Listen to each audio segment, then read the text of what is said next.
The alien commander walked into his room and locked the door behind her.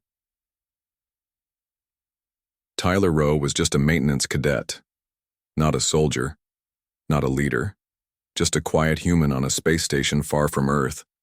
The Valari Human Unity Station was supposed to be peaceful, a shared project between species, a new start. But to Tyler, it was just a place to work, fix wires, clean ducts, eat in silence. No one knew his name, and he liked it that way, until the night she walked in. The door to his small room opened with a hiss. Tyler looked up from his data pad and froze. It was her, Commander Aliran Velsa, the youngest Valari battle, leader in 2 generations, tall, silver-skinned, eyes like stormlight, armor marked with 7 combat stripes, and she was standing in his room without knocking, without a word. She stepped inside, then turned around and locked the door. Tyler stood slowly. Commander? I think you have the wrong room. Be silent, she said. Her voice was calm but sharp. She scanned the walls, checked the corners, then walked to the center of the room. I am staying here tonight. Tyler blinked. Whoa, what? Do not repeat yourself. She pulled off her outer jacket and dropped it on his chair. He stared at it, then at her. This had to be a mistake. Commander, I don't understand. You don't need to, she said. Just know this. If anyone asks, you did not see me. You did not speak to me. You never opened the door. She looked him in the eyes. Her stare was cold, but her hands were shaking. Do you understand? Tyler nodded slowly. I guess. She let out a breath and sat on the floor, back against the wall. I will rest here. Wake me if alarms sound. Alarms? Tyler was about to ask more, but then he heard it. Beep, beep, beep. A soft tone echoed down the hallway outside his door. Not a full alarm, but a scan pulse. Security was searching the halls, looking for someone. Tyler walked to the door and pressed his ear to the metal. Footsteps, voices, 2 guards. She couldn't have gone far. Check every crew room, including the humans. They stopped outside. His heart pounded. Then the chime rang. Ding. Cadet Rowe. Open the door. He looked back at Aliran. She didn't move, just whispered, please, don't. It wasn't a command, it was almost fear. Tyler turned back to the panel, pressed the comm button. Sorry, I'm asleep. You just responded. Yeah. Light sleeper. Pause. Then the footsteps moved on. He waited, held his breath. Then silence. He turned around. She was looking at him, not with anger, with something else, maybe surprise, maybe trust. Thank you, she said quietly. Tyler sat on the edge of his bed, still stunned. Can I ask what's going on? She didn't answer. Just closed her eyes. He noticed a faint red scratch across her jaw. Her breathing was slow, controlled, like a soldier after a fight. Are you hurt? No. He paused. Are you in trouble? She opened her eyes. Everyone is always in trouble. It just depends who notices. That wasn't an answer, but it was honest. An hour passed. Tyler didn't sleep. He couldn't. She stayed curled on the floor, head resting against the wall, eyes half closed. The strongest officer, on the station, now hiding in a maintenance cadet's room. He wanted to speak but didn't, until she did. Why didn't you open the door? He looked at her. You asked me not to. I gave no reason. I didn't need one. She studied him, then said softly, You're strange. You're the one sleeping in my room. That made her smirk, just for a second. Then the smile faded. She turned her head toward the ceiling and whispered, If they find me, I'm finished. Tyler leaned forward. Then I won't let them. She looked at him again, longer this time, then nodded once and closed her eyes. He gave him orders at gunpoint, then whispered, Thank you. Tyler Rowe didn't sleep that night. He sat on the edge of his bed staring at the alien commander resting on his floor like she belonged there. Commander Alyran Velsa. She hadn't moved for hours. Not even a breath. Out of place, still calm, but Tyler knew better. No one hides in a cadet's quarters unless they're running from something very real. Or very dangerous. Just before dawn, Alyran stood up without a sound. Tyler turned his head just as she stepped close. Too close. In one smooth motion, she reached inside her jacket and pulled out a sidearm. He froze. Her voice was calm. But her eyes were sharp now. Awake. Watching him. "I need your access badge." Tyler didn't speak. She raised the weapon, not aimed directly at him, but not far either. "I don't want to use this, but I will if I have to." He slowly reached into his jacket and handed her the badge, not because he was afraid, but because of the tremble he caught in her hand. Not weakness. Stress, the kind that comes from betrayal. She walked to the room's wall panel and scanned his badge. System access opened. Clean routes, hallway timings, shift logs. She moved fast. She knew exactly what she was looking for. Then she spoke again. "I need to move unseen. There is a blind spot near Deck 7. You will take me there." "Why me?" he asked softly. She paused, then whispered, "Because you already didn't turn me in." She handed back the badge and said 2 words he didn't expect. "Thank you." They moved through the service tunnels before morning patrol began. Tyler led. Alyran followed with silent steps and watchful eyes. "Where are we going?" he asked. "Somewhere the security feeds don't reach." "That's not easy. You found the duct behind the fuel tanks last month, the one you fixed quietly." He blinked. "How do you know that?" "I read everyone's file," she said. "I remember the ones who never ask for attention." He didn't know if that was a compliment or a warning. Maybe both. They reached the tunnel mouth behind Deck 7, dark, narrow, unused. She stepped inside and sat with her back to the wall. Tyler sat across from her, knees pulled up, heart still racing. "I'm not with intelligence," he said. "I don't know anything." "I know," she replied. "Then why drag me into this?" She looked at him for a long time, then said quietly, "Because everyone else I trusted already turned on me." For the first time, Tyler saw something behind her commander face, not fear, not anger, disappointment. She whispered, "I asked too many questions. I found answers I wasn't supposed to see." He leaned forward. "About what?" She hesitated, then pulled something from her jacket. A small data crystal no bigger than her thumb. "This holds names. Codes. Orders that were never sent through the command channels." Tyler stared. "What does that mean?" "It means someone inside the Empire wants the peace with Earth to fail, and they're willing to make me disappear to protect their plan." Silence. The truth hung between them like fire in zero gravity. Then she added, "I wasn't supposed to survive the last mission." Tyler's eyes widened. "They tried to kill you?" She nodded once. "They didn't expect me to notice. But I did, and I ran." "Why come here?" "Because no one would think I'd hide in a human cadet's room." He gave a small, sad smile. "I guess being invisible has perks." She actually chuckled. Just once. Then her eyes softened. "You're not invisible anymore, Tyler."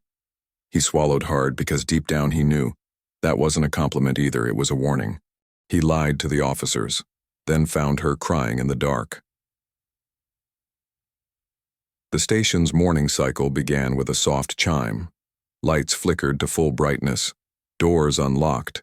Patrol routes reset.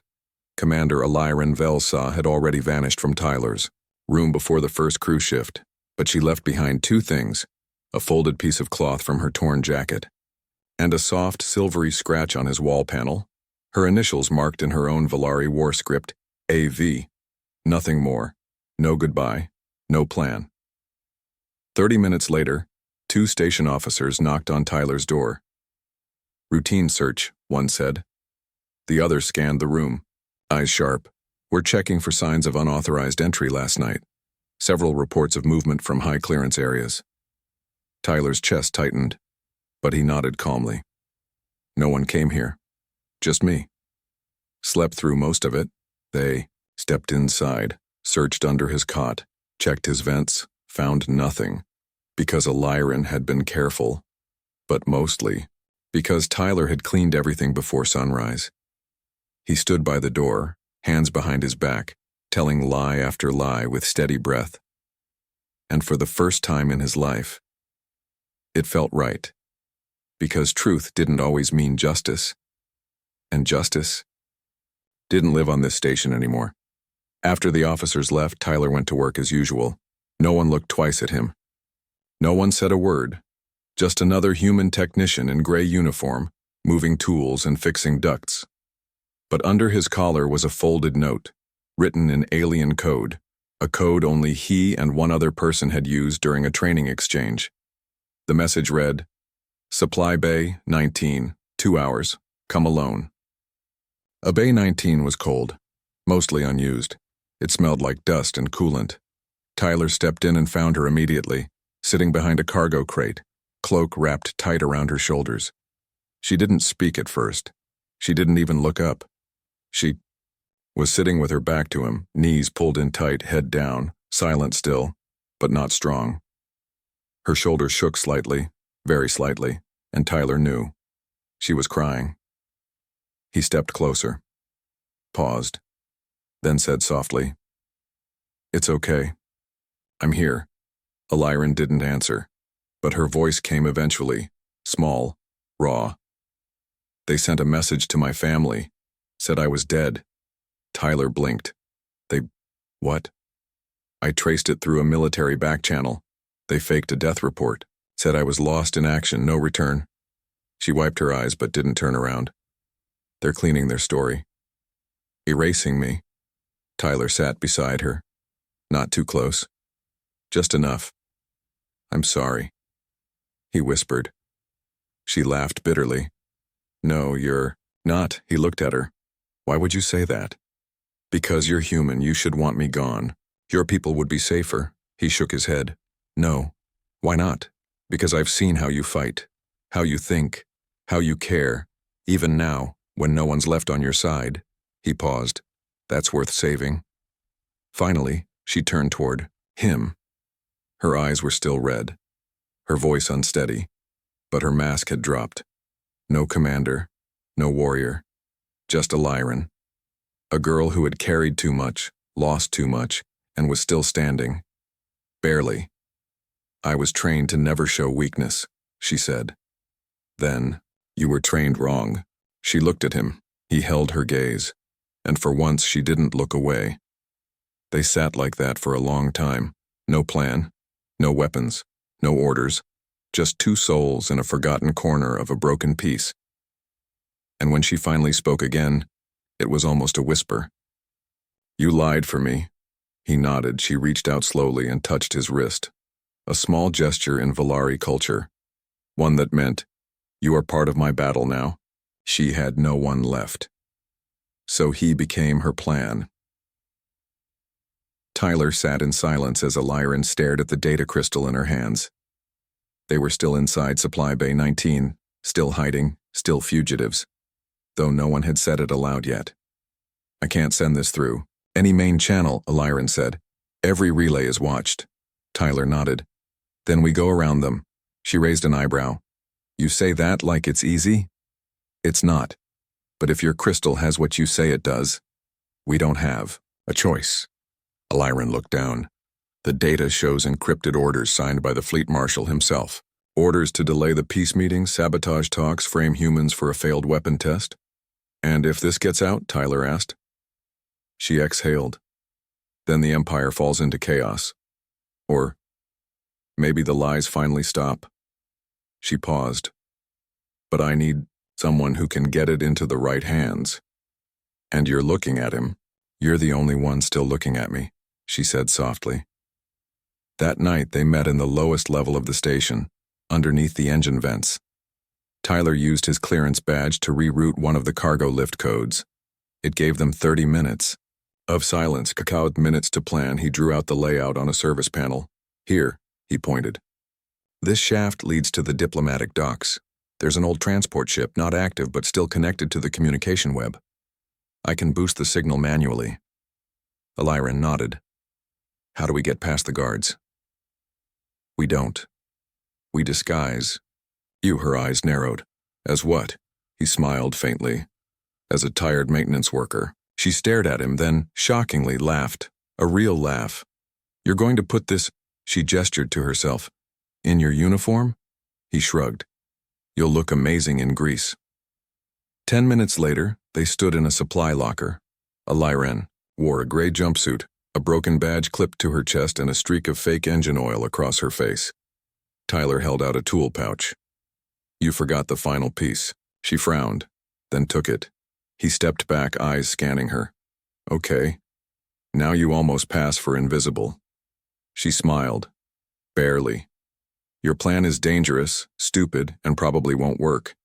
He nodded. Welcome to my world. They slipped. Through maintenance corridors. Every time a patrol passed, Tyler would lead her to a service chute or behind coolant tanks. She followed his every move. Silent. Focused. Like a soldier trained for war. Now learning how to disappear. They reached the base of the dock lift. One last hallway. One last chance. Then, stop. A voice behind them. Tyler turned, a security officer. Human, eyes sharp, rifle raised. Badge scan, he ordered. Tyler swallowed, slowly stepped forward, handed over his badge. The officer looked at it, then at him, then at Alyran. His eyes narrowed. She doesn't look like one of yours. She's new, Tyler said calmly. Transferred from the lower maintenance deck. The officer squinted. Alyran didn't move, didn't speak, didn't blink. She just stared ahead like any tired tech who'd rather be anywhere else. The officer took a step closer. Then, his radio crackled. Officer call. Report to Deck 3. Repeat. Deck 3. He stared at them for another long second, then tossed the badge back. You're lucky. They didn't speak until he was gone. Then Alyran whispered, Why do you keep helping me? Tyler looked at her. You asked me once why I didn't turn you in. She nodded. He said, Because you're the first person who ever looked at me like I wasn't just part of the background. They reached the ship. Tyler opened the comm panel, plugged in the crystal, started the upload. It would take 10 minutes. Alyran leaned on the wall beside him, watching, waiting. You could still walk away, she said. Tyler glanced at her. No. Why? He looked at her, really looked, then said, Because you lost your whole world. So now, I'll stand beside you while you build a new one. She said nothing, but her hand slowly found his, and for the first time, she didn't let go. The human was captured.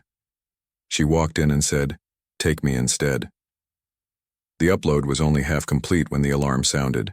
Red lights, sirens, doors locking. Tyler slammed the terminal shut. They found us. Alyran's hand went to her. Belt, no weapon, no way out through the front. She scanned the room. Escape tunnel? Blocked. Footsteps echoed outside the ship. Too many, too close. Go, she said. I'll stay. You finish the upload. No, Tyler snapped. You're the one they want. And you're the one they'll punish first. Before he could argue, the hatch exploded inward. Guards stormed in, Valarian human both. Tyler raised his hands. He didn't run. He didn't speak. But his eyes stayed on her. And hers on him. As they dragged him out, she whispered one word. Wait. They threw Tyler into a cold holding cell, hands cuffed, blood on his cheek. The officer in charge, Commander Luro, stepped inside. Do you know what you've done? He growled. Tyler didn't answer. Do you know who you were hiding? Still no. Answer. Luro leaned closer. She is marked as dead. Anyone who aids her is guilty of war sabotage. Still, Tyler stared straight ahead, so Luro struck him, a sharp blow to the ribs. Tyler dropped to one knee, still didn't speak. The door opened behind them. Another voice said, cold and steady, "He has nothing to confess." Everyone turned, and there she stood, Commander Alyron Velsa, alive, unarmed, standing tall. "I surrender," she said. Luro's mouth twisted. "You're bluffing." "I came here, alone. No plan. No weapons. Let the human go." Tyler stood up. "No, don't." She looked at him and said, quiet but firm, "You already saved me once. Now let me return the debt." She stepped forward, dropped to her knees, held out her hands. "Take me instead." The guards didn't know what to do. Even Luro hesitated. A commander surrendering for a human. It broke protocol. It broke logic. But she wasn't bluffing, and Tyler, bleeding, shaking, watched her fall into chains. Not because she was weak, because she chose to protect him. As they pulled her away, Tyler shouted, "You didn't have to." She looked over her shoulder and said, "Yes, I did. Because you were the only one who didn't look at me like a weapon." Then she was gone. Tyler was released, dumped in the outer corridor like trash. He should have run. He should have hidden. But he couldn't, not when she was in chains. So he limped toward the tech labs, back to the ship, back to the terminal where the upload had started. The crystal was still there, half of the truth still locked inside. He placed his hand on it and said, "You gave yourself up for me, now I give this for you." And he hit send. All of it. Data, names, orders, proof. He didn't care who saw it. He just wanted the galaxy to know. She told the truth, and they tried to silence her. Not anymore. He should have stayed quiet, but he chose her. They told him to stay out of it, the officers, the diplomats, even some of the humans in charge of peacekeeping. "Step back," they said. "You've done enough. She's already surrendered. Don't make it worse." But Tyler Rowe had never felt stronger in his life. Because silence was how all this started, and silence was not how it would end. The broadcast spread faster than anyone expected. Tyler's upload reached 3 outer colonies and 1 neutral zone in under an hour. By dawn it had reached Earth, and then Velari space. The message wasn't dramatic. It didn't need to be. Just a quiet human voice, recorded in a dusty corner of a stolen ship, saying, "Her name is Commander Alyron Velsa. She stood for peace, and they tried to kill her for it. She gave me the truth. I give it to you now." He listed the orders. He read the names. He showed the codes. And at the end, he said, "If anyone still believes in peace between our worlds, then stand for her, like she once stood for all of us." The reaction was fast. The council panicked. Security scrambled to block the signals. Old military officials denied everything. But the damage was done, because the data was real. The recordings were real, and he was real. Not a soldier, not a spy, just a human who chose to speak up for someone who'd been left to fall. In the detention wing, Alyron sat alone, shackled, bruised, cold. She didn't expect visitors, not anymore. So when the guard opened her door and said, "You've been summoned," to the floor, she thought it was another trial. But it wasn't. It was a hearing, and Tyler was standing at the center, in front of 3 judges, surrounded by dozens of officers, cameras, lights, pressure, but he didn't blink. When Alyron entered, every head turned, her eyes met his, and he smiled. Not big, just enough to say, "You're not alone." One of the judges spoke. "Tyler Rowe, why did you break protocol? Why did you help a fugitive?" He took a breath and said, "Because she wasn't the criminal. Because she told the truth. Because the only time I felt like my life meant something was when she looked at me and didn't see a number." The judge narrowed his eyes. You're a cadet, not a diplomat, not a soldier. I know, Tyler said, but I still know right from wrong. He turned to the cameras, to the crowd. You want to know who she is? She's the one who surrendered so I could live, who chose peace when her own kind chose war. And if that's not worth standing for, then maybe we don't deserve peace at all. The room was silent. Then someone stood, a junior officer, Valari. He stepped forward, saluted a Lyran, and said, I believe you. Then another stood, a mechanic, a civilian. Then a third, a nurse. In less than a minute, half the room was standing, not for Tyler, for her, because truth spreads, faster than fear, stronger than silence. The council had no choice. They didn't pardon her, but they didn't kill her either. They released her, no honor restored, no medals, but she walked out a free woman, because one human refused to stay quiet, because he chose her. She lost her army, but found one human who wouldn't let go. The world didn't cheer when she walked free. There were no banners, no celebration, just a quiet walk down a long corridor with no weapons, no armor, and no place left to go. Lyran Velsa had once commanded fleets. Now she had nothing, no title, no home, no mission. But when she stepped out into the docking bay, someone was waiting for her. Tyler Rowe, not in uniform, just standing there holding a worn-out bag and a datapad full of new maps. Where will you go? He asked softly. She didn't know. And yet, she didn't look lost. Not anymore. They boarded a transport together, an old cargo vessel headed for a border colony. No crew, no attention, just space and time. In the quiet hours, Alarin sat beside him, watching the stars. Everything I was is gone, she said. Tyler leaned back. Good, he replied. She turned, surprised. He added, because now you get to be whatever you choose. Not what someone made you, not what a war demanded. Just you.